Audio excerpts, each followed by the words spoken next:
Bonjour à tous, j'espère que vous allez bien. Je suis ravie de vous retrouver pour ce nouvel épisode du podcast Cœur de lumière. Ça s'entend peut-être pas, mais j'ai encore, la voix un peu, comme ça. Donc il est pas impossible qu'au cours de cet épisode, vous m'entendiez un peu tousser, un peu renifler, un peu parler du nez. Mais bon, c'est normal, ça arrive à chacun d'entre nous. On se retrouve du coup aujourd'hui pour un épisode avec, Geneviève, qui est une créatrice que j'ai eu le plaisir, la joie et le bonheur et l'honneur de, rencontrer à l'occasion du Festival des Sensibles, qui a été une expérience extraordinaire, qui nous a fait beaucoup travailler et qui, visiblement, a débloqué plein de choses du côté de Geneviève et elle vient nous en parler. Vous écoutez un épisode du podcast Atelier Time, le podcast qui explore le deuil et la mort sous toutes les coutures.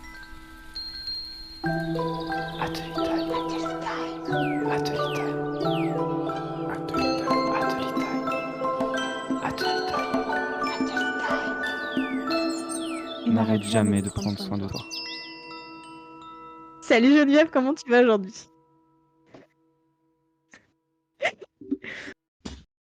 Et là, c'est toi de répondre. OK. Bah, écoute, ça va, Zoé, bonjour. Il y a un décalage. Ça va bien se passer, Geneviève. Alors sachez, chers auditeurs, non. Sachez que, chers auditeurs, Geneviève ne fait jamais cet exercice-là. Voilà, c'est une grande première pour elle. Elle n'est jamais filmée habituellement, elle n'est jamais enregistrée habituellement. Et là, c'est une très, très, très, très grosse sortie de zone de confort. Donc, je repose ma question, Geneviève. Coucou, comment tu vas aujourd'hui? Ça va bien, ça va le faire. Des Oui, stress. Je sais que ça mon va. micro est impressionnant. J'ai pas réussi à mettre mes petits, micros, mais t'inquiète pas, tout va bien. Tout va bien, ça va aller. Tu es dans une safe place ici. OK, bah, écoute, je suis ravie en tout cas de t'accueillir. Je te remercie d'avoir accepté, de venir parler du deuil, de la mort et de ton expérience avec ce sujet-là. Je sais que je sais que c'est une sortie de zone de confort pour toi, mais tu vas voir, ça va être, très, très bien. C'est comme si on s'appelait entre copines et on va discuter. D'accord, de mort, OK, je sais que ça fait peur, mais je sais que ça va très bien se passer. Est-ce que d'abord tu peux alors ça c'est l'exercice, je te préviens, c'est l'exercice le plus difficile de tout le podcast. Après je te laisse tranquille et ça va se passer très, très bien. L'exercice le plus difficile, c'est se présenter. Est-ce que tu peux dire un peu à nos auditeurs qui tu es, nous partager un petit peu les choses que tu as envie de partager en fait et qui, nous permettraient de découvrir un petit peu plus qui tu es? Bah, je suis déjà une maman de 3 enfants. J'ai 38 ans depuis peu et je me suis lancée dans la création il y a pas si longtemps que ça, en tant que professionnelle. Je suis Ouais. lancée vraiment depuis le mois de novembre dernier. Et puis, j'ai décidé d'un peu plus me former et de faire des rencontres professionnelles. Et donc je t'ai rencontré aussi avec Antoine au Festival des Sensibles et voilà, c'est un petit peu ce qui se passe dans ma vie en ce moment. OK, trop bien. Est-ce que tu peux, expliquer un petit peu ce que tu fais en tant que créatrice? Alors je fais de la peinture sur bois, principalement sur, rondin. J'utilise, surtout, la matière, du bouleau, puisque j'aime bien cette matière-là qui est un petit peu poreuse et qui a une accroche un peu plus difficile. À croire que j'aime bien me challenger et de prendre, des choses plus compliquées que la facilité et je peins et je dessine directement sur mes rondins, principalement des éléments de la nature, donc surtout des oiseaux et des fleurs et puis d'autres OK. animaux quand ça me prend. Mais, je suis dans une phase oiseau en ce moment. Ça marche et tu as choisi, le support du bois, parce qu'il est challengeant uniquement ou parce qu'il y a une symbolique un peu derrière quand même? Non, parce qu'il y a une symbolique derrière, il y a cet élément de la nature qui est présente dans le bois. Pour moi, c'est vraiment, la matière vivante par excellence. J'adore la travailler. C'est vrai que c'est pas simple, de dessiner, de peindre dessus, surtout le boulot qui est très, très poreux comme je le disais tout à l'heure. Mais j'ai une affection, en fait, pour le bois. Je suis un peu, voilà, c'est pour moi, l'arbre, c'est très symbolique sur beaucoup de choses. Ça représente la famille, ça représente la nature, ça représente aussi l'accomplissement de grandir et d'évoluer et c'est pour ça que j'ai choisi le bois plus qu'une autre matière. Même si j'ai fait de la peinture sur toile, j'ai testé plusieurs techniques, mais je m'éclate vraiment avec le bois, donc je suis restée sur le bois. OK. Ouais, je vois ce que tu veux dire. OK. Ouais, ouais, c'est important, mine de rien, hein. Je sais pas, comment tu vis cette nouvelle bulle, j'ai envie de dire, dans ta vie de devenir créatrice, mais je trouve que c'est hyper important d'arriver à mettre, du sens, en fait, dans ce qu'on fait et de la symbolique, du coup, enfin, en fait, le sens passe par la symbolique, tu vois? Je sais pas ce que tu en penses? Oui, oui, bah, tout à fait. En fait, au départ, moi, voilà, je dessinais dans mon coin, j'ai fait quelques créations comme ça, mais j'ai toujours voulu, travailler dans un métier d'art. Bon, la vie a fait que, voilà, le chemin s'est pas tracé tout droit comme beaucoup de monde et puis, je me voyais pas reprendre, moi, je suis issue du milieu médical, je me voyais pas reprendre dans le médical du tout. Pour une raison déjà technique par rapport aux enfants, puisque c'est des amplitudes horaires qui sont très conséquentes. Donc, moi, je voulais aussi pouvoir voir mes enfants plus souvent et du fait aussi que, je m'épanouissais pas dans ce que je faisais et j'ai décidé de faire un virage et de prendre un métier de passion plutôt qu'un Ouais. métier, bah, salarial, hein, tout Ouais, simplement. ouais, OK. Et tu faisais quoi dans le médical? Alors, j'étais secrétaire médicale et ensuite je suis devenue assistante dentaire. Donc, je travaillais en corrélation avec les dentistes. Bien évidemment, il y Mmh. avait toujours mon métier de secrétaire médicale qui faisait partie du lot, puisque une assistante dentaire a aussi Oui, oui, cet les mêmes aspect-là, ouais, ouais. fonctions qu'une secrétaire médicale de toute manière. OK, ça marche. Hem, donc ça, c'est pour découvrir un petit peu qui est Geneviève. Maintenant, on va aller un petit peu plus dans l'aspect émotionnel de Geneviève. L'aspect un petit peu plus profond, un petit peu plus sombre peut-être, je ne sais pas. Je pense que c'est une bonne idée qu'on reparte un petit peu de cette base du Festival des Sensibles pour commencer. Parce que c'est quand même là que, à la fois, on t'a découvert, mais que j'ai l'impression que toi aussi tu t'es découverte. Donc justement, on va commencer par parler de ça. Est-ce que tu peux expliquer avec tes mots ce que c'est le Festival des Sensibles? Je suis curieuse du coup de savoir comment est-ce Mmh. que tu en parlerais. Bah, pour moi, le Festival des Sensibles, quand j'y suis allée, je savais pas exactement à quoi m'attendre, je vais être très honnête. Moi, pour moi, c'était vraiment, apprendre à connaître des gens de divers horizons et puis découvrir pardon, vraiment, leur métier et leur passion puisque ça allie aussi les 2 et je pense que ça voilà, puis ça a un impact aussi notre choix de carrière ou d'évolution. Il y a un impact aussi sur le côté émotionnel et des Mmh. fois on se laisse guider aussi par nos émotions. Donc pour moi, le Festival des Sensibles, c'est ça, c'était surtout un lieu de rencontre, d'échange et peut-être de découverte. Je savais pas du tout, comment ça allait se passer. Moi, je pensais que je resterais, tapis dans l'ombre, caméra éteinte, personne ne me voit, j'observe et c'est pas du tout ce qui s'est passé. Et c'est aussi pour ça que tu es là aujourd'hui. Exactement. Trop bien. Alors effectivement, le Festival des Sensibles, ça a été 3 jours d'intenses live sur Zoom. Ça a été un festival qui a réuni, plus de 20 personnes, en tout cas, qui sont venues, parler de leur façon de voir la vie, de leur façon d'appréhender la vie et surtout les émotions. Je pense que ça a été vraiment ça le point, «réunificateur» entre guillemets, je sais pas trop si ça se dit, mais voilà, qui nous a réunis en tout cas autour de ce moment-là. Et pendant 3 jours, on a appris, on a expérimenté, on a vécu clairement plein de choses. Et je peux vous dire que Geneviève, et ben, c'était plus la même. Celle qui est arrivée au festival et qui cherchait un peu à être planquée et qui finalement, et ben, elle a fait de l'impro. Voilà, elle a mis sa caméra et elle a improvisé, elle a commencé à improviser dans sa vie et ça, c'était extraordinaire. Et c'est surtout, en fait, c'est pour ça que je pense que j'ai eu envie de faire cet épisode de podcast avec toi. C'est surtout ce que tu m'as dit après, sur ce qui s'est passé pour toi après. Est-ce que tu veux bien en parler? Bah, disons que pendant le festival, il s'est passé plein de choses parce que suivant les intervenants, suivant, les rencontres qu'il y a eu, il s'est passé énormément de choses. Je suis partie en totale impro, dans des choses qui étaient pas du tout prévues au départ. Et du coup, ça a déclenché chez moi une envie de me laisser porter par ce qui se passait justement. J'ai eu un chamboulement, émotionnel, mais vraiment, très vif où je me suis dit: «Waouh, j'ai fait des trucs de dingue pendant 3 jours». Et honnêtement, je pensais que j'en étais incapable de faire ce genre de choses.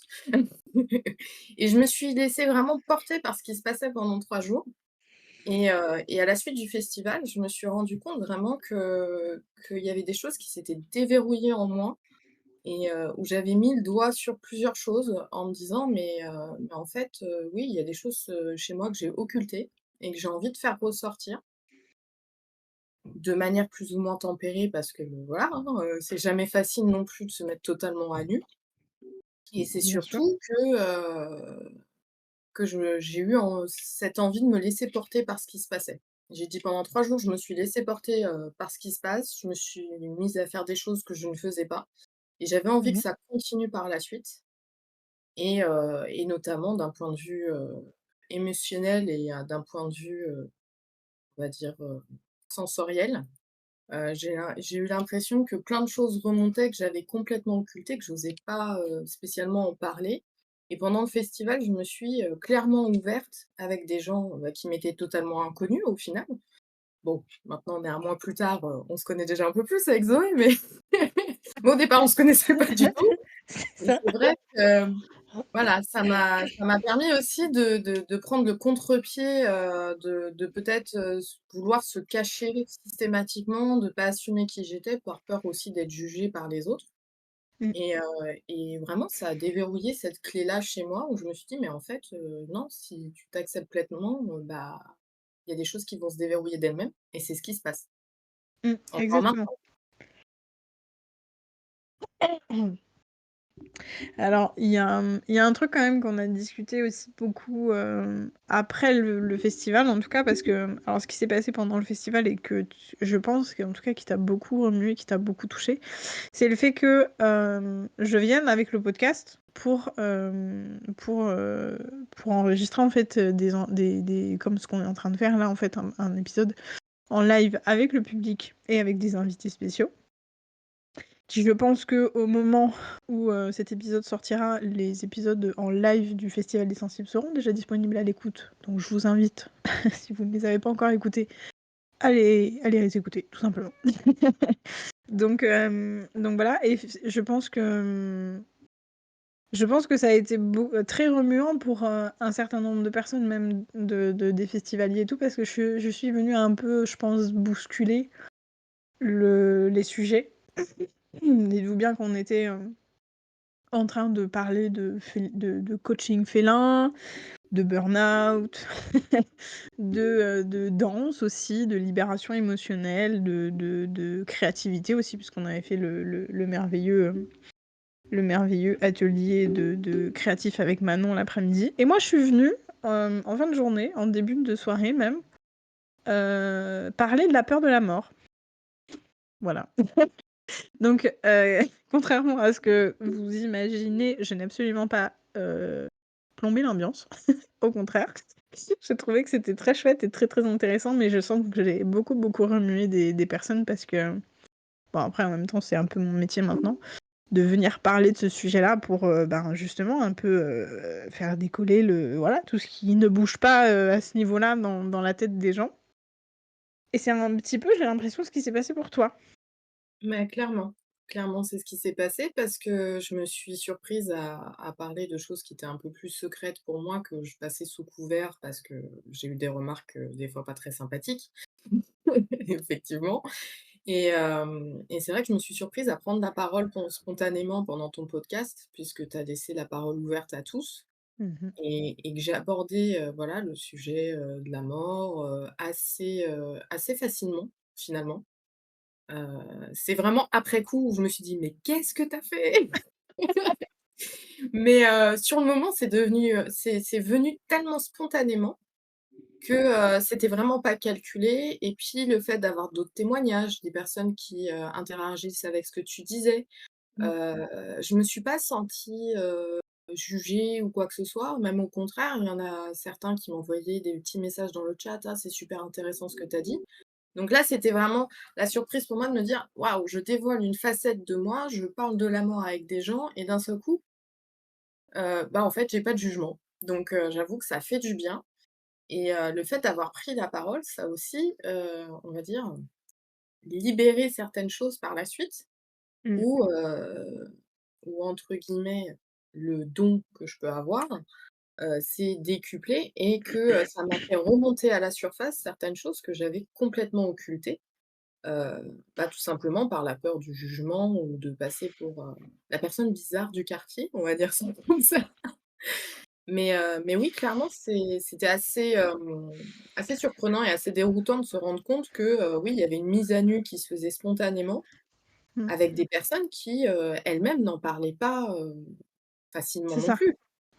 c'est ça, c'est exactement ça et je trouve que c'est extraordinaire. Est-ce que tu peux un petit peu parler justement de ce fameux don? Parce que, c'est vrai que, alors en parlant de la peur de la mort, mais c'est rigolo parce que c'est un sujet qui est revenu aussi plusieurs fois pendant le festival, à des moments qui étaient pas forcément prévus pour. En tout cas, c'est vrai que voilà, vous vous êtes, mis à parler de la mort sans que voilà, sans que j'ai initié le truc pendant ces 3 jours et il y a effectivement le sujet de la médiumnité et du contact avec les défunts qui est revenu assez régulièrement. Voilà, est-ce que tu peux en parler? Est-ce que c'est de ça dont tu parles quand tu dis de don? Je parle de ça parce que c'est vrai que, voilà, moi, ça a commencé tout simplement, il y a quelques années. Ma grand-mère avait un don similaire. Donc OK. elle, quand alors moi je l'ai pas su tôt non plus. C'est au décès de mon grand-père, en fait, ma grand-mère a expliqué que mon grand-père était venu lui dire au revoir. Donc moi, j'étais très surprise parce que j'avais eu quelques flashs, moi, étant enfant, de, présence de personnes qui n'étaient pas présentes, mais j'avais pas du tout conscience si ça pouvait être un don ou pas, rien du tout, puisque quand Mmh. on est enfant, on se rend pas bien compte et mon grand-père est décédé, j'avais 11 ans et j'écoute ma grand-mère raconter ça à mon père en disant: «Il est venu me dire au revoir, il était assis sur le lit, il était habillé comme ça». Donc elle décrit clairement les vêtements qu'il portait et quand mon père, bah, est parti pour, justement aller voir, bah, son père, à la morgue, il s'est avéré que, il a demandé quels vêtements il portait et il portait exactement les vêtements que ma grand-mère avait décrits. Donc pour moi, ça a été, «Waouh, qu'est-ce qui se passe?» Moi, ma grand-mère n'avait jamais parlé de ça, c'était quelque chose de très tabou et je me rendais pas compte qu'elle pouvait avoir un don spécifique ou pas et puis c'est quelque chose qu'on ne parle pas dans les familles, clairement, hein, c'est quelque chose de très tabou. Et moi, le don est arrivé au décès de ma grand-mère. Ma grand-mère est décédée. Alors moi, il vient d'une manière complètement différente. Elle, elle voyait clairement les personnes, elle venait carrément lui dire au revoir. Moi, c'est pas du tout ça. Ça passe beaucoup, alors j'ai des ressentis, mais c'est surtout par le rêve.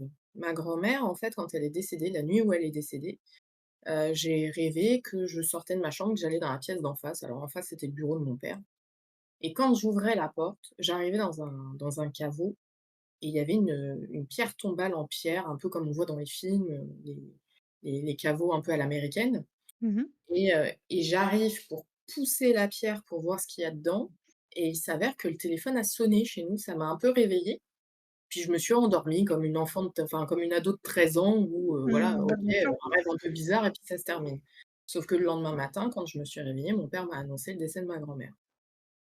J'ai pas pris conscience tout de suite, bien évidemment, que c'était le début de ce qui allait être un don plus tard. Mmh Pas mh. du tout.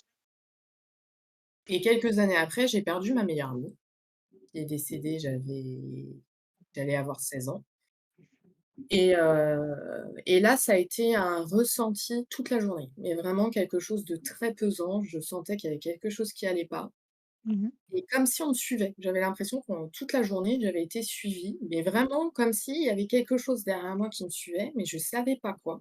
Mmh. Et quand je suis rentrée chez moi, chez mes parents, j'ai eu un coup de téléphone, d'une amie qu'on avait en commun qui m'a annoncé son décès. Et à partir du moment où j'ai su le décès, c'est comme si la chose qui me suivait partait, était partie.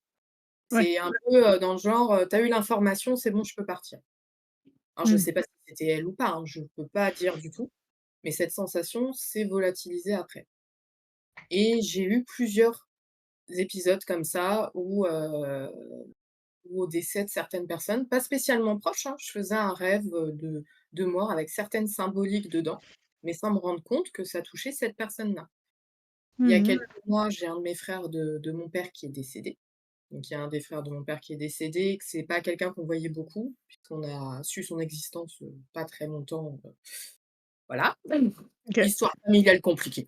Voilà, c'est On va ça. pas rentrer dans les détails, Et il y en mais a il s'avère beaucoup qui se que reconnaîtront. oui, bien sûr, je ne suis pas la seule, il y en a plein.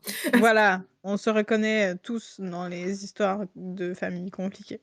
Compliqué, exactement et il s'avère que moi je l'ai très peu vu. La dernière fois que je l'ai vu, j'étais en fin d'études Mmh mh. et il s'avère que je fais un rêve très étrange, je ne sais pas pourquoi, hein, je fais ce rêve où, je me retrouve, où il y a mon père qui est là et 2 amis, que j'avais quand j'étais en fin d'études justement et je suis en train de leur parler et je porte l'imperméable de mon grand-père. Alors, il faut savoir que mon OK. grand-père est décédé, quand j'avais 13 ans. Mmh 11 mh. ans, pardon. Il est décédé quand j'avais 11 ans, j'en ai 38 ans. Mmh mh. Donc bon, rêver de l'impair de mon grand-père, je dis: «C'est quand même étrange». Je dis: «Pourquoi je rêve de l'imperméable de mon grand-père?» Et il s'avère que, bah, mon oncle, du coup, de fait, c'était son fils aîné, il portait le même style d'impair. Mais j'ai pas fait le Mmh. rapprochement du tout, hein, mais pas du tout. Je fais ce rêve-là, je me réveille le matin, je dis: «Quand même étrange, pourquoi je rêve de mon père, d'amis de fin d'études, plus l'impair de mon grand-père?» Je comprends rien du tout. Je dis: «Oh bah, Bah, c'est oui. un rêve un peu bizarre». Sauf que, bah, 2 jours après, mon père m'appelle pour me dire que son frère est décédé et la dernière fois que je l'avais vu, c'est à la période où j'étais en fin d'études. Donc je pense qu'en fait, c'était ça le lien. Mmh mh. L'imperméable de mon grand-père qui symbolisait, en fait, le lien entre mon grand-père et lui, bah, mon père qui est là puisque c'est son frère et les amis de l'époque où, moi, là, c'est la dernière fois où je l'ai vu. Donc voilà, ça se manifeste un peu comme ça. Quand ça il s'agit de la mort. Après, j'ai d'autres manifestations ou que j'ai beaucoup occultées et que bizarrement, depuis que j'occulte moins, reviennent assez souvent. On va dire que j'ai des petites visites surprises. Ah oui! Et oui.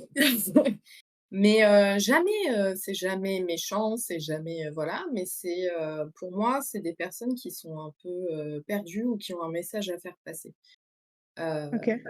Voilà, pour l'instant, c'est très soft et je pense que c'est parce que j'ai occulté les choses pendant des années Mmh mh. et ça revient maintenant. Ça m'était déjà arrivé. En fait, quand je me suis rendu compte de l'effet que ça faisait, je me dis: «Mais c'est quelque chose que j'ai déjà ressenti» et c'est là que j'ai pris conscience que j'avais tellement bloqué et occulté que, bah, c'est un peu comme si on se ment à soi-même, en fait.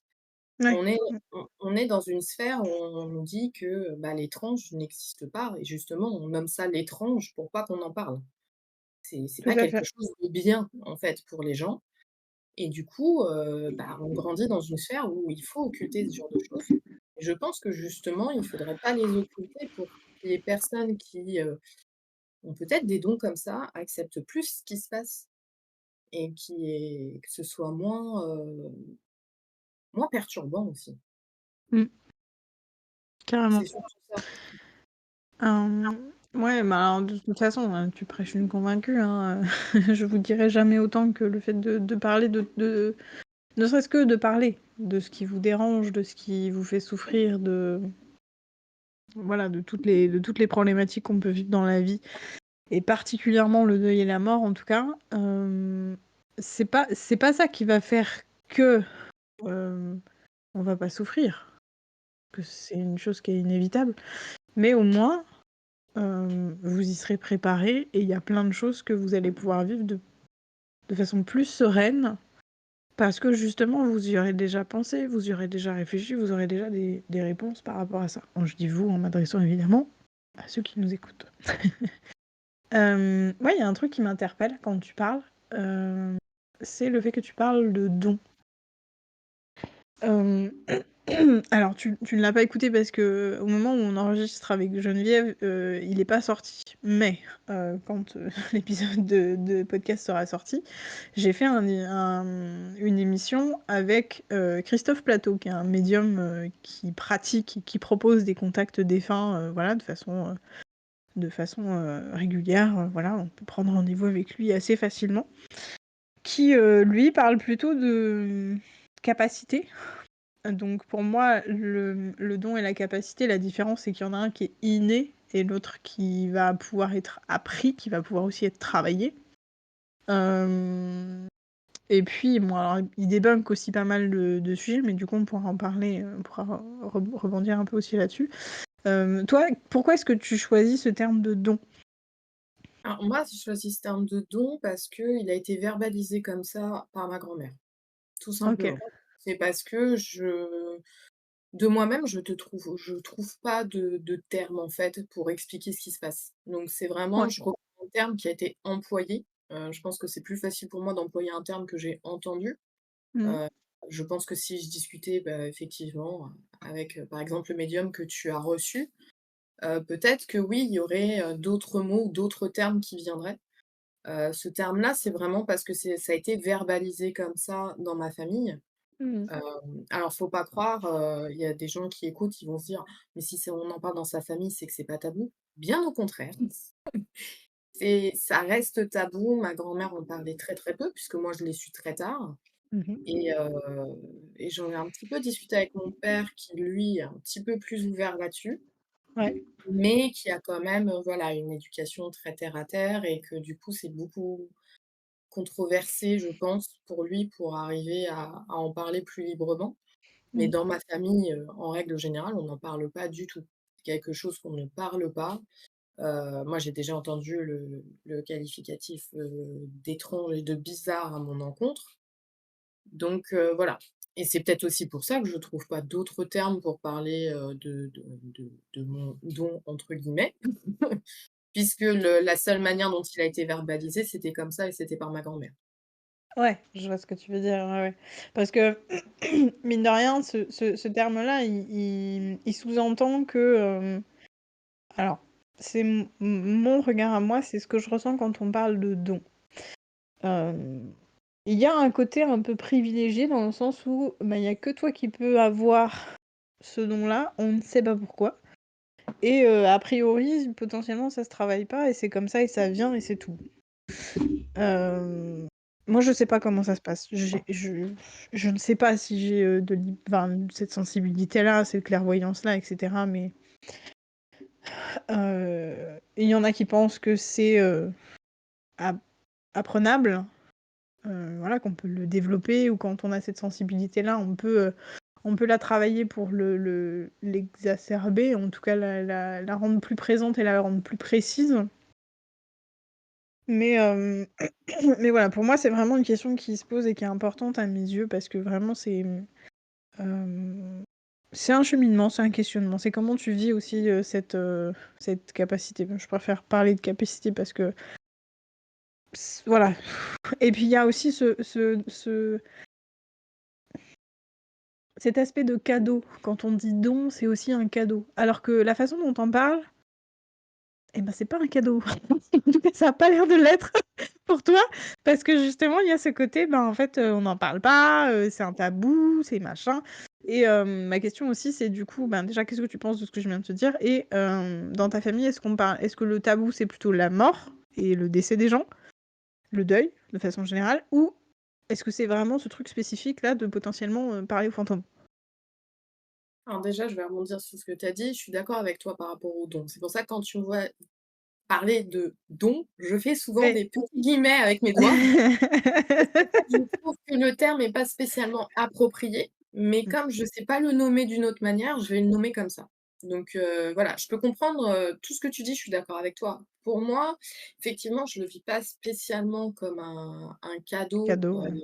parce que, bah, ça a toujours été vu d'une mauvaise manière. Donc automatiquement, pour moi, c'est pas un cadeau. Après, c'est pas quelque chose non plus, tu vois, bizarrement, je l'occultais pendant très longtemps et je suis arrivée dans une phase où j'ai plus envie de l'occulter.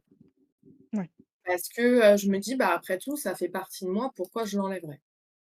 Alors bien évidemment, je suis d'accord, on peut en parler, mais pas avec tout le monde. Ça, c'est sûr. Parce qu'il y a toujours des personnes très fermées, que je comprends aussi et que je respecte, hein, ça me pose aucun problème. Chacun, a ses limites aussi. Moi, j'ai mes Mmh. limites, tout le monde a le droit d'avoir ses limites, donc là-dessus, j'ai aucun problème.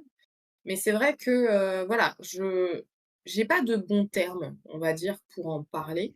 C'est pour ça que tu me vois souvent faire mes petits guillemets quand je dis le mot «don» parce que je ne sais pas comment le verbaliser autrement pour l'instant.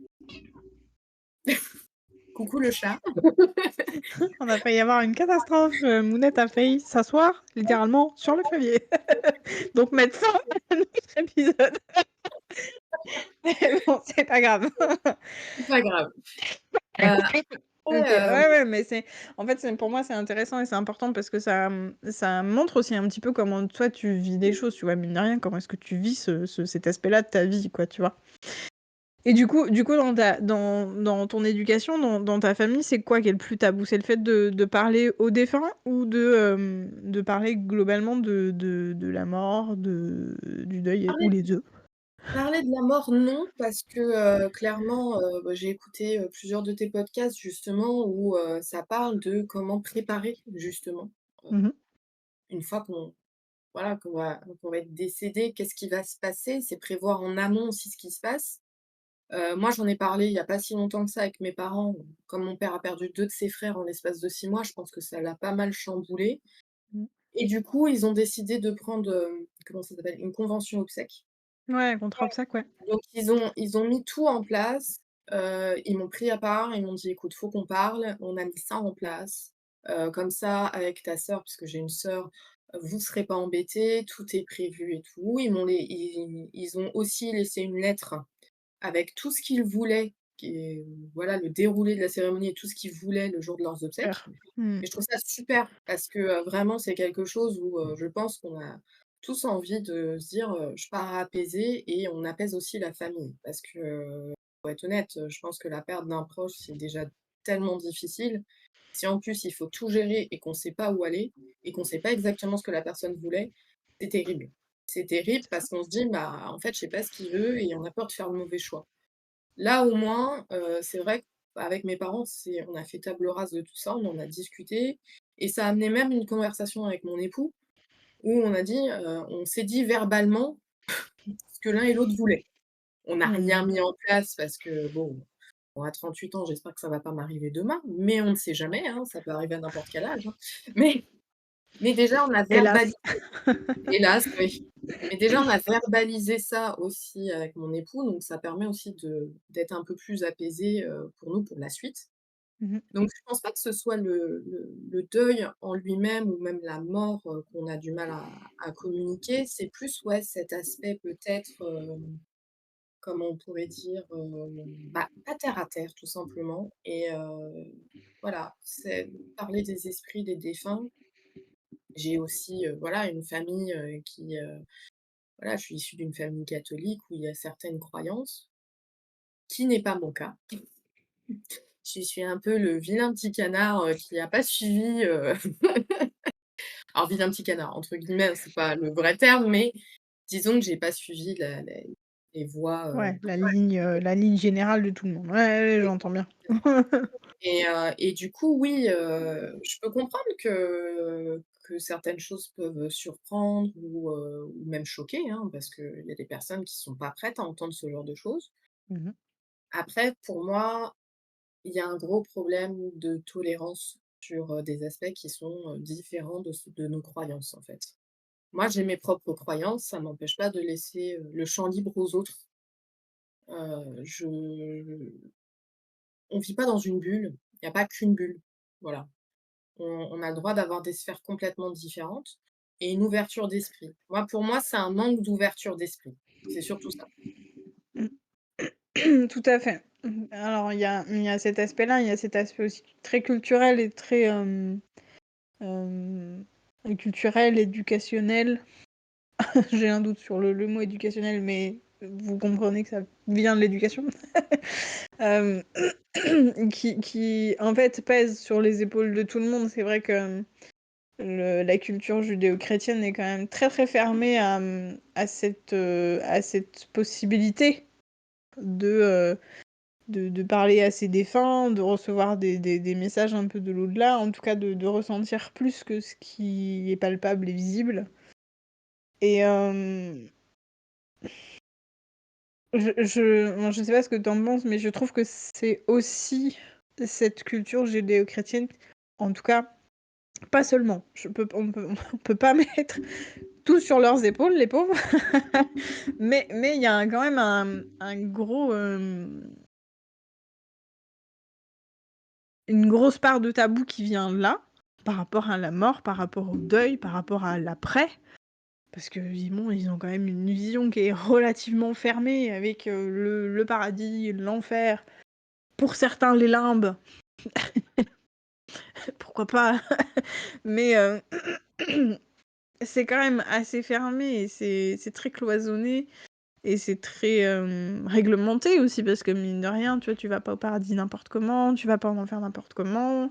Et même dans chacun de ces mondes-là, je suis pas sûre de ce que je suis en train de dire, dans ces mondes-là, il y a aussi des règles intrinsèques de fonctionnement, de hiérarchie, de machin, parce qu'il y a les anges et les archanges. Il y a tout un univers, tout un imaginaire. Je suis pas à l'aise à dire imaginaire et un monde et tout ça, parce que pour moi, ça rentre pas dans ce truc-là. C'est plus... c'est pas aussi romancé. Voilà. Mais vous aurez compris que voilà, je parle de l'enfer et du paradis et de leur fonctionnement, en tout cas dans ce qui est décrit dans la Bible et dans les livres saints. Mais c'est vrai que je trouve que ça enferme beaucoup. Ça enferme. Il y a les rituels aussi. Les rituels des obsèques. Une messe qu'on dit pour les défunts, qui du coup va être redite aussi le dimanche d'après les obsèques, etc., etc. Enfin, il y a plein de petits rituels comme ça qui, je trouve, en tout cas, sont tellement codifiés à l'extrême, qui enferment énormément et qui empêchent du coup cette ouverture potentielle des possibles en fait, et puis aussi de remettre un peu de lumière, parce que c'est ce que je reproche un petit peu à cette culture-là, c'est de mettre beaucoup de lourdeur, beaucoup de pathos, beaucoup de... on va tous mourir, oui, on va tous pleurer, être malheureux et souffrir. C'est hyper lourd, c'est hyper triste, c'est très sombre en fait. Alors il y en a qui aiment ça, il y en a qui sont très ok, hein. C'est aussi pour ça qu'on a des films d'horreur de ouf, tu vois, mais il y a un côté catharsis dans ce truc-là. Mais peut-être que on peut vivre cet aspect-là de notre vie de façon plus légère. Je sais pas ce que t'en penses. Moi, je pense que c'est surtout, je rebondis sur ce que tu dis, hein, c'est surtout très, dans beaucoup de religions polythéistes, enfin monothéistes justement, ce que je veux dire. Oui, Des religions monothéistes où c'est vraiment très carré, il y a, comme tu disais, une hiérarchie. Alors que dans les religions polythéistes, où là, il y a moins de hiérarchie puisque, chacun peut avoir libre recours à ses croyances. Il va prier le Dieu qui va correspondre à ce dont il a besoin sur l'instant T. c'est ça. Donc je pense qu'il y a moins de, il y a plus d'ouverture d'esprit chez les polythéistes, et c'est un peu plus, excusez-moi du terme, étriqué chez, les monothéistes. Je vais pas me faire des amis, désolée. Oh là là, oh là là, oh là là, on est en train de... Ouais, Mais disons, si tu veux, nous sommes ce pas que je veux dire, théosophiennes. voilà, ce que je veux dire par étriqué, c'est pas dans le sens, mauvais du terme, hein, c'est juste qu'il y a peut-être une manque d'ouverture d'esprit sur certaines choses.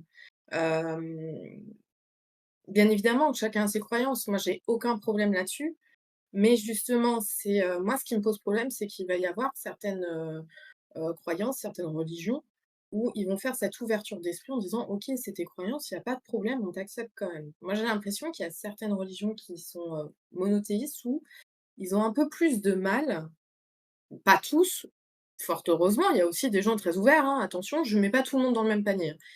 Mais ceux qui sont vraiment à fond dedans, dans la religion, ils ont cette manque d'ouverture ce manque d'ouverture, je pense que oui, ça les dessert plus qu'autre chose et c'est dommage parce que je pense qu'on a beaucoup à apprendre des uns des autres et on a beaucoup à apprendre des croyances des uns des autres justement. Mmh. Heu et c'est vrai que, bah, je trouve ça un peu, dommage parce qu'effectivement, il y a cette manque d'ouverture et on pourrait apprendre beaucoup de choses. Moi, il y a beaucoup de gens qui avaient du mal à comprendre et j'en ai rencontré plusieurs, qui avaient du mal à comprendre que, chez les Grecs, les enfers, c'est pas les enfers qu'il y a chez les catholiques, en fait. Les Mmh. enfers, dans la mythologie grecque, c'est un passage. Tout le monde y va. C'est-à-dire, on va aux enfers et on doit passer le Styx. C'est la rivière qui mène au monde des morts. Et il y a des gens: «Ah, ça veut dire que tout le monde est mauvais». Non, non, non, c'est pas ça, c'est juste que ça se déroule pas de la même manière, c'est tout. Et c'est vrai que, il y a voilà, des personnes qui étaient très étonnées de dire: «Ah mais ils nomment pas ça enfer, mais c'est pas du tout, nous, qu'on reçoit en fait comme éducation». Et c'est vrai que, s'il y avait cette ouverture d'esprit, je pense qu'aussi on serait plus informés sur les différentes religions Mmh. et sur les différentes, possibilités qu'il y ait, des personnes, qu'il y ait, telle perception, qu'il y ait, voilà, c'est des capacités divers et variées, heu, dans le monde. Et parce Mmh. que, voilà, hein, des là, ce dont on parle, je pense qu'on n'est pas les seuls de la planète à en parler. Mmh. Non, c'est clair, bah, carrément. Voilà, Ouais. le monde des morts et du deuil et le fait, de peut-être voir des entités ou autre chose, avoir des perceptions diverses et variées, je suis persuadée qu'à travers le monde, bah, il y a énormément de gens. Mmh. Tout à fait. Ouais, tu sais, on en a un peu parlé pendant le festival des sensibles, donc tu le sais, mais le le fait de parler de la mort, de parler du deuil, ça implique forcément cet aspect-là de religion et de façon plus générale et plus juste, cet aspect de spiritualité. Parce qu'on peut être spirituel sans être religieux et on peut être religieux sans être spirituel. Mais je trouve que ce sujet, il est très touchy, il est très, heu, il est très difficile, je trouve, en tout cas, à aborder parce que, tu vois, ben, la façon dont on a parlé, j'ai l'impression qu'on était très, oui, il y a une forme de colère. On va dire les choses. Je pense qu'il y a une forme de colère par rapport à ce qu'on a pu recevoir de nos aïeux, de façon, très générale, parents, grands-parents, de cette éducation-là. Parce que ça ne nous correspond pas, parce que je pense que ça nous a été imposé et il y a cette forme de alors oui, on dit fermeture, manque d'ouverture d'esprit et cetera, mais c'est surtout de tolérance et d'acceptation de l'autre aussi beaucoup. En tout cas, c'est comme ça aussi que je l'ai vécu comme toi, tu vois? En fait, cette famille-là, cette partie de la famille-là, parce que l'autre est pas du tout religieuse de mon côté. Cette partie de la famille-là est plutôt, en tout cas paraît plutôt fermée sur beaucoup de sujets.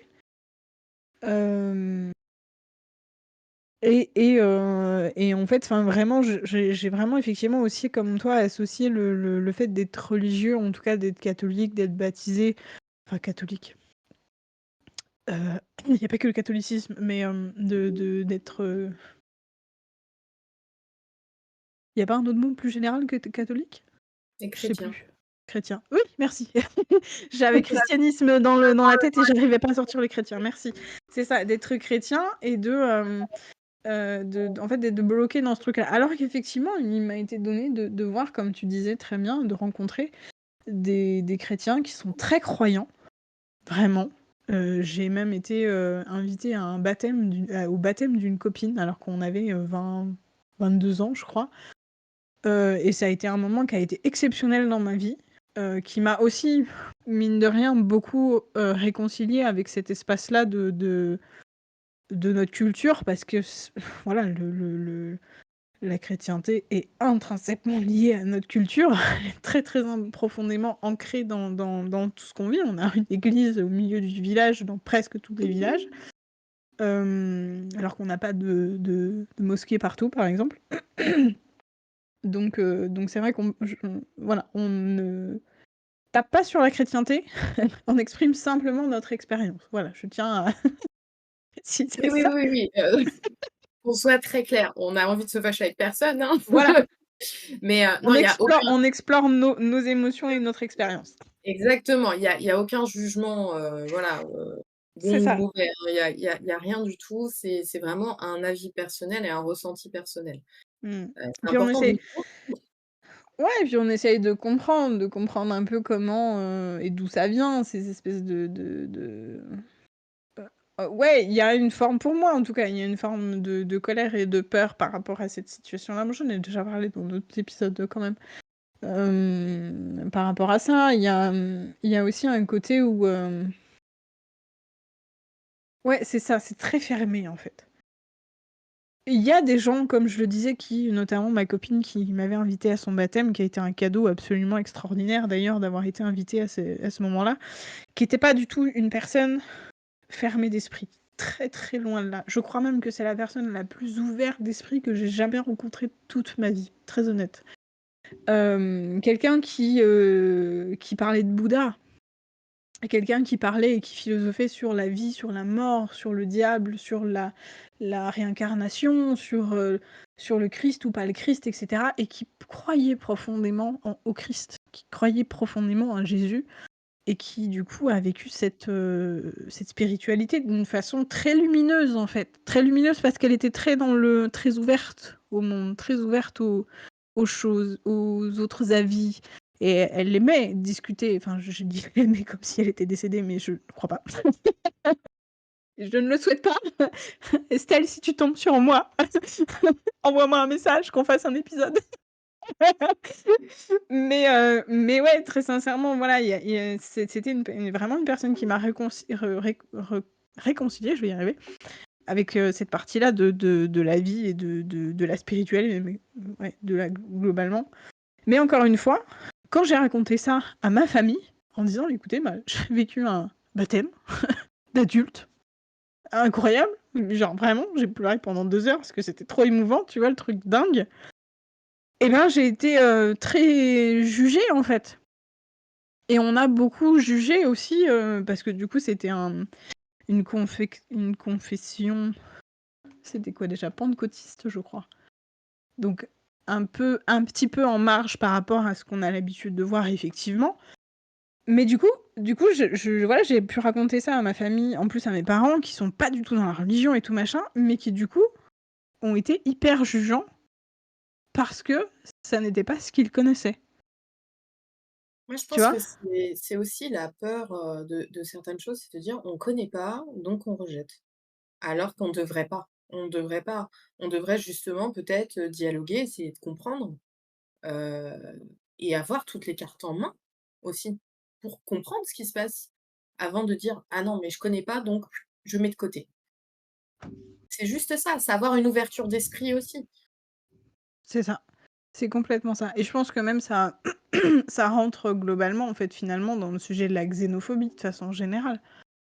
On a été éduqués dans la peur de l'inconnu. C'est un truc de ouf. Et c'est rigolo parce que du coup, alors je sais pas si c'est rigolo ou si on tourne en boucle sur le sujet, mais du coup, ça me fait poser la question parce que pour ceux qui l'ont écouté, un des épisodes que j'ai enregistré, dans le Festival des Sensibles, c'est, l'épisode avec Nénès sur la peur de la mort, où en fait, je questionne un peu cette peur de la mort comme étant finalement qu'une peur de l'inconnu. Oui, Donc oui, est-ce que moi je la pense peur de la mort, c'est pas juste un truc hyper chrétien, quoi, tu vois? Ça résume mais un peu beaucoup, mais c'est une question. je ne sais pas si c'est hyper chrétien, mais je pense que, oui, quand on a peur de quelque chose, quand il y a vraiment cette peur, profonde, on Mmh. a on a aussi peur d'aller explorer cette peur. C'est très bizarre ce que je dis, mais c'est, voilà, cette inquiétude d'aller explorer la peur. Heu, on Mmh. est tous pareils, quand on a peur de quelque chose, on a tendance à freiner des 2 pieds en se disant: «Non, non, j'y vais pas, j'ai trop de crainte». Et au final, une fois qu'on dépasse cette peur, dans beaucoup de situations, bien évidemment, ça dépend quoi, mais dans beaucoup de situations, une fois qu'on affronte cette peur, bah, à force d'aller l'affronter, on a de moins en moins peur finalement. Moi, faut pas croire, hein, tout ce qui s'est passé pour moi, au début, j'avais la trouille. Je suis très honnête. Enfin, je veux dire, on se promène dans la rue, on croise quelqu'un et en fait, on se retourne et il y avait personne. C'est quand même assez déroutant de se dire, «Attends, je suis dans un grand boulevard, il y a pas de route parallèle. Je viens de croiser quelqu'un, mais qui on voit bien qu'il y a quelque chose de pas, j'aime pas ce mot, Habituel, ouais. ouais, habituel, voilà, pas habituel et on se retourne parce que, voilà, ça nous a interpellés, on se retourne et ah, il y a plus personne. Mais attends, il y a pas de rue pour tourner, c'est très étrange et c'est vrai que Mmh. ça fait peur. Moi, je vais pas vous mentir, j'ai eu des phases où je me suis dit: «Tu deviens complètement folle». Parce que oui, la peur me fait dire que je deviens folle. À partir du moment où maintenant je commence à accepter les choses, je me dis: «OK, pas de problème» et Qu'est bizarrement et qu'est-ce qui étrangement, fait selon toi que tu acceptes maintenant? je Et que tu arrives pense à que lâcher prise? j'arrive à lâcher prise pour la simple et bonne raison, c'est que je me suis rendu compte que oui, il y avait des personnes qui étaient fermées à ça et qu'il y avait des personnes qui étaient ouvertes. Ce qui s'est passé dans le festival, on en a discuté ensemble, il y a eu aucun jugement, Mmh. mais aucun. Il y a même des personnes qui m'ont posé des questions. Et je me suis dit: «Waouh, mais en fait, c'est ça, avoir un dialogue là-dessus». Alors après, on me croit ou on me croit pas, ça m'est égal, c'est pas le problème, mais qu'on ne me juge pas, Mmh. qu'il y ait pas Tout un à fait. jugement, en fait. Heu, moi, c'est ça qui m'a fait un peu basculer, c'est les conversations, c'est tes podcasts, c'est le fait d'avoir rencontré des festivaliers où il y a eu aucun jugement Mmh. et je me suis sentie écoutée, sans jugement et ça, je pense que c'est hyper important. Alors après que, bien sûr, on se dit: «Bon, OK, on en a parlé, mais bon, moi je reste sur mon idée, j'y crois pas». Il y a aucun problème, aucun. Si toi ça te parle pas, j'ai aucun souci avec ça. Mmh Mais mh. ne me demande pas de m'occulter, en fait. C'est ça, C'est ça exactement. c'est ça la le je pense que l'essence profonde, c'est ça, c'est je peux pas m'occulter. Je me suis occultée pendant très longtemps et bizarrement, à partir du moment où j'ai dit: «Bon, bah, OK, j'accepte ce qui se passe». Et je dis pas que j'accepte encore à 100 et que voilà, j'ai tous les ressentis ou quoi que ce soit. Mais j'ai eu comme une boule dans la poitrine qui s'est libérée, qui s'est échappée. J'ai ce poids-là, je l'ai plus. Alors j'en avais pas conscience, hein. C'est une Mmh. fois qu'elle est partie que j'en ai eu conscience. Ouais, De me dire: «Ah mais en fait, je peux être moi-même». Alors pas avec c'est tout ça. le monde, bien évidemment, mais je me dis au final les personnes qui m'acceptent comme je suis, bah, c'est peut-être les seules personnes qui doivent faire partie de ma vie. C'est ça. C'est super intéressant ce que tu dis franchement parce que, alors déjà ça me touche beaucoup, merci. C'est vraiment ce que moi j'ai envie de mettre en place de façon plus large, en tout cas avec la communauté de Cœur de Tissu, avec les auditeurs qui nous écoutent, avec, la communauté des sensibles du coup qui dont je fais partie puisque je travaille, de façon très liée avec Antoine maintenant. Mais du coup c'est vrai que ça me pose vraiment cette question-là de ton environnement social qui, quand il est pas aligné, quand il est souffrant, peu importe la façon d'ailleurs, que ce soit souffrant dans le sens où qui te fasse souffrir ou que, ben, ce soit, un environnement qui ne va pas bien de façon générale, hem, ça empêche effectivement de, de guérir ou en tout cas de s'épanouir d'une certaine manière. Parce que du coup, on est dans un espèce de brouillard, d'obscurité qui nous correspond pas en fait, qui résonne pas avec qui on est, avec qui on a envie d'être aussi, mine de rien. Et c'est pour ça que j'aime bien et que je fais ce podcast-là, c'est vraiment pour offrir, bah, à des personnes comme toi, à des personnes aux personnes qui nous écoutent, un espace où on se dit: «Bon, et ben, on en parle maintenant». Tu vois? On se pose et on en parle et on se dit: «Ben, ouais, qu'est-ce que ça me fait? Qu'est-ce que ça vous fait là maintenant les auditeurs? Qu'est-ce que ça vous fait qu'on parle de tout ça? Qu'on parle de la religion, qu'on parle de de parler aux défunts, de voir des défunts, de voilà, de tout ça, en fait. Et peut-être que et c'est souvent, mais c'est pas peut-être, en fait, c'est souvent, c'est vraiment ça que je vois dans mon parcours maintenant que je parle de la mort et du deuil, c'est que, hem, chaque personne qui vient sur le podcast, reviennent généralement quelques semaines, quelques mois après, en me disant: «Mais c'est un truc de ouf depuis que je suis passée dans le podcast, depuis qu'on en a parlé, depuis que je parle de la mort et du deuil avec ma communauté, j'ai plein de gens qui viennent me raconter leur histoire, me dire: "Mais en fait, ça m'a grave résonné, j'ai envie de faire ça, j'ai envie de travailler là-dessus, qu'est-ce qu'on peut faire ensemble?" et cetera, et cetera. Il y a en fait, quand on arrive à trouver un espace, mais comme toi, hein, comme ce que tu décris avec le festival, quand on arrive à trouver un espace où c'est possible, où on a le droit, tu vois, de parler de ce qui nous fait peur, d'exprimer nos émotions, de d'expérimentation en fait de le fait d'être soi-même, et ben il y a une ou plein de portes qui s'ouvrent en fonction des situations. Mais ouais, il y a des portes qui s'ouvrent et qui laissent entrer la lumière en fait. Tout simplement, c'est un peu bizarre de métaphoriser ça comme ça, mais c'est vraiment l'image que j'ai en tête parce que du coup on va en parler. On pose des mots dessus, on pose des mots sur ce qu'on vit, sur ce qu'on a vécu, on en parle, on arrête de cacher le truc, tu vois? Même si c'est des trucs hyper sombres, hyper trash, tout ce que tu veux, bon, c'est comme ça. Mais on pose les choses et le fait de poser les choses, et ben, ça va résonner avec plein de gens.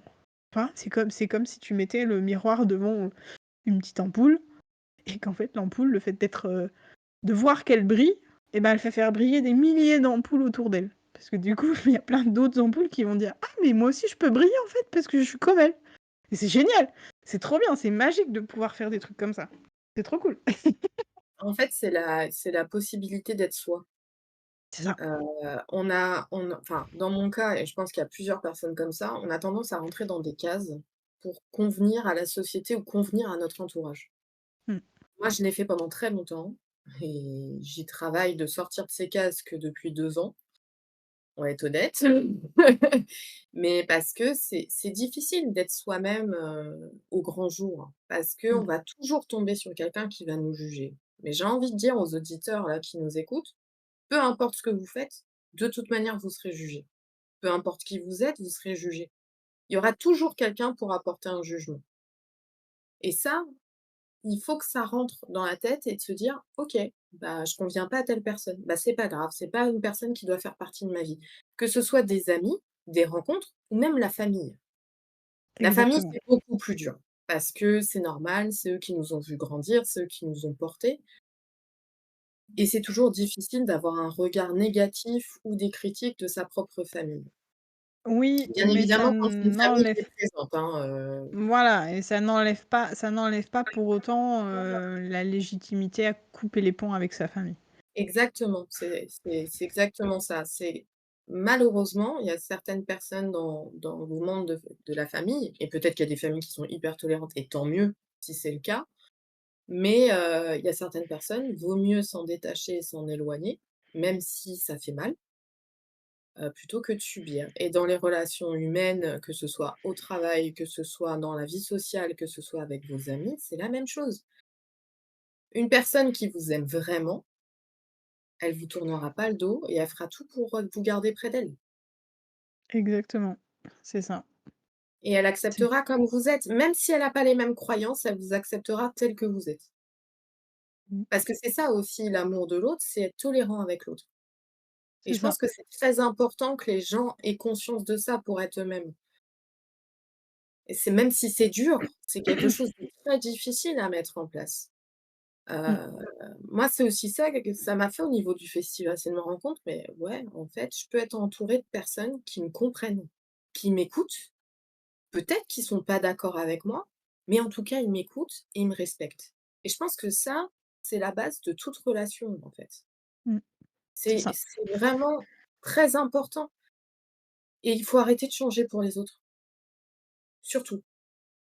Moi, je l'ai fait pendant Exactement. très, très longtemps puisque ça fait que 2 ans que je travaille là-dessus et bah, pendant 36 ans, je suis rentrée dans le moule, comme beaucoup de gens et j'ai eu envie de casser le moule. Alors ça a été difficile, c'est quelque chose que je travaille encore parce que bien évidemment, je pense que ça se travaille tout le temps. Parce qu'on peut vite retomber dans ses travers. C'est pas quelque chose de simple, mais c'est possible. Mmh. Tout à fait, et c'est même des enseignements qui sont importants aussi à appliquer quand on vit un deuil et qui sont importants à appliquer pour soi-même quand on vit un deuil. Dans le sens où tout ce que tu expliques là, c'est quelque chose qu'on occulte complètement dans le deuil parce que on a ce truc un peu de d'avoir peur de voir les autres souffrir et d'avoir peur de montrer notre souffrance quand on vit un deuil. Sauf que, en tout cas, on entend souvent ah non, faut pas pleurer, faut pas être triste. Sauf que le meilleur moment pour être triste, c'est quand tu perds quelqu'un. Exactement et c'est surtout qu'un deuil n'a pas de date de début et pas de date de fin. C'est Il y a des ça, il y gens a qui pas. vont pas Ouais. craquer tout de suite. Il y a des gens, ils vont craquer 2-3 ans après parce qu'en fait, sur le moment, beh, ils étaient pas prêts à l'entendre ou ils l'acceptaient pas et à partir du moment Exactement. où ils commencent à prendre conscience que la personne ne reviendra pas, c'est là qu'ils craquent. Un deuil, il y a pas de date de début, il y a pas de date de fin et la tristesse, elle a pas de début, elle a pas de fin non plus. Il y a pas de calendrier à respecter. Moi, j'ai entendu des gens: «C'est bon, ça fait 1 mois, faut que tu passes à autre chose». Mais non! Toi, tu es pas prête, si foncièrement à l'intérieur de toi, tu es pas prêt à accepter le deuil, quel qu'il soit, Ah oui. quel qu'il soit. Parce que moi, quand, j'entends des gens: «Ah mais tu dois pas être triste», bon, je rentre dans ma sphère privée, mais c'est pas grave. J'ai perdu un bébé, fait une fausse couche, le cœur s'est arrêté in utero, j'ai dû subir une intervention chirurgicale. J'ai entendu des gens qui m'ont dit: «De quoi tu te plains? Tu as déjà 3 enfants». J'ai entendu aussi une amie me dire: «Il est mort dans ton ventre, il est pas mort à la naissance». Comment on peut dire ça à une maman? Et je tiens à dire aussi une chose très importante, parce que je sais qu'il y a des femmes qui vont écouter et peut-être des papas, parce qu'il y a aussi des hommes qui sont affectés par ça. Et il est important de signaler aussi que les hommes peuvent être affectés par la perte d'un enfant. C'est surtout, peu importe si c'était le début de grossesse ou pas, ça fait mal. Peu importe si la personne, vous la connaissiez depuis 1 an ou 10 ans, ça ne change Exactement. rien. La douleur, elle est là. Si vous, ça vous fait mal, pourquoi minimiser votre douleur pour convenir aux autres? Les autres, on s'en fout. C'est vous d'abord, les autres après. C'est C'est ça. facile à dire, hein, parce que même moi, je suis dans le cas, comme je suis très empathique, je vais tout de suite vouloir consoler les autres et penser à ma peine après. Mais il y a des fois, bah, je suis prise par l'émotion et bah, au final, même si je veux soutenir les autres, bah, j'en suis pas capable. C'est Et je ça. pense que c'est hyper important que les gens entendent ça et prennent conscience qu'il y a pas de calendrier à respecter. Il y a pas de honte, des fois, à pas avoir de peine tout de suite. C'est ça. Oui, c'est ça et c'est ça qu'il faut rappeler aussi, c'est que, en fait, la phase parce je mets un point d'honneur à ne plus parler d'étapes parce que justement, le deuil n'est pas une recette. La phase du déni est une phase qui peut durer longtemps, très longtemps et être vécue de 1001 manières, puisqu'il y a 1001 deuils et 1001 personnes différentes. Mais oui, oui, complètement et puis c'est quelque chose qui est vraiment important à rappeler. Il y a plusieurs épisodes de podcast qui, au moment où le tien, Geneviève, sortira, qui parlent un petit peu plus en détail de ce sujet-là, du deuil périnatal, de la fausse couche, du fait que on sous-estime beaucoup le traumatisme physique et psychologique d'une fausse couche, peu importe à quel moment elle survient de la grossesse, sur le corps de la femme. On sous-estime aussi, je pense, beaucoup les hommes par rapport à ça. Et leur propre douleur, mine de rien, parce que ils sont peut-être parfois beaucoup dans le déni parce qu'ils ne comprennent pas une certaine partie de ce que les femmes peuvent vivre. Mais je pense qu'ils ont leur lot aussi, mine de rien. En tout cas, on en parle avec Magali dans son second épisode qui parle de son métier de doula. Voilà, qui est du coup effectivement et qui a été elle-même confrontée à ce sujet-là de la fausse couche, de la perte d'un enfant et du coup de cette situation très étrange qu'on peut vivre dans son couple et voilà, dans sa famille aussi. Donc, merci pour cet incroyable moment. Je Merci à sens que toi tu pour t'es l'invitation. je sens que tu t'es beaucoup, beaucoup détendue au fur et à mesure Oui. du podcast et c'était très, très chouette, très, très intéressant de te voir encore une fois évoluer et t'épanouir, en tout cas te détendre et pouvoir, voilà, lâcher un petit peu ce que tu avais sur le cœur. Cœur de lumière, c'est aussi ça, c'est lâcher ce qu'on a sur son cœur pour pouvoir, le faire briller comme une ampoule. Voilà. Donc je suis ravie de t'avoir offert ce moment-là, de l'avoir vécu aussi avec toi. Est-ce que tu as un petit mot de la fin, un petit message que tu aimerais bien faire passer par ici? Quelque chose qui t'inspire et que tu as envie de Bah, déjà, je vais te remercier toi pour l'invitation et puis, pour cette amorce aussi de allez, on va la mettre à l'aise parce que c'était pas gagné. bah, tu vois finalement Finalement, je me rends compte que j'ai pas arrêté de parler, tout va bien.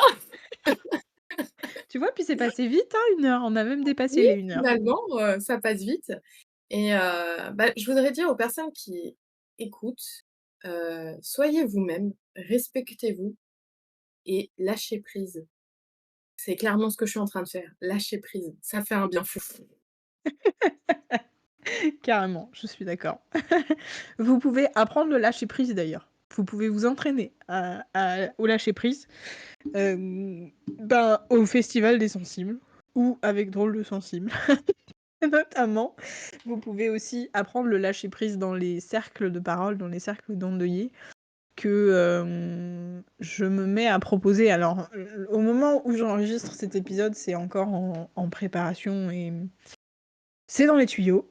J'espère et je souhaite que quand l'épisode sortira, ce sera déjà mis en place et que vous serez nombreux à nous rejoindre, pour les cercles d'endeuillés pour pouvoir vous déposer dans un espace qui vous est dédié. Geneviève, où peut-on te retrouver? Où peut-on, découvrir tes créations et ton travail, d'indépendante finalement? Oui, effectivement, d'indépendante. Alors, j'ai un compte Instagram qui s'appelle Guénia Créa. Alors Guénia, je vous l'épelle parce que ça se prononce Guénia, mais en français, ça s'écrit Genia et Créa, tout attaché. Donc sur Instagram, j'ai aussi une page Facebook et j'ai aussi un site internet qui porte le même nom, donc c'est assez facile à trouver. Je vous mettrai évidemment toutes les informations dans la description. Je vous invite évidemment à vous abonner à ce podcast. C'est vraiment, vraiment un geste très, très important pour sa visibilité, son référencement. Je vous invite à noter ces épisodes, à les partager, évidemment, comme autant de petits messages d'amour et de soutien à vos proches, à qui vous avez sans doute pensé en écoutant ce podcast. Voilà. Bon, attention, s'il s'agit de mamie qui est un peu fermée à la question de la religion, ce n'est peut-être pas une bonne idée. Mais au moins, peut-être votre frère ou votre sœur sera content de pouvoir nous entendre explorer notre relation, en tout cas à la religion avec Geneviève. En attendant, je vous retrouve évidemment moi aussi sur les réseaux sociaux, sur Instagram notamment avec Cœur de Tissu, sur mon site internet coeurdetissu.fr. Et puis en attendant le prochain épisode, je vous invite comme d'habitude à ne surtout jamais arrêter de prendre soin de vous. Merci de ton écoute. Pense à partager et à noter cet épisode.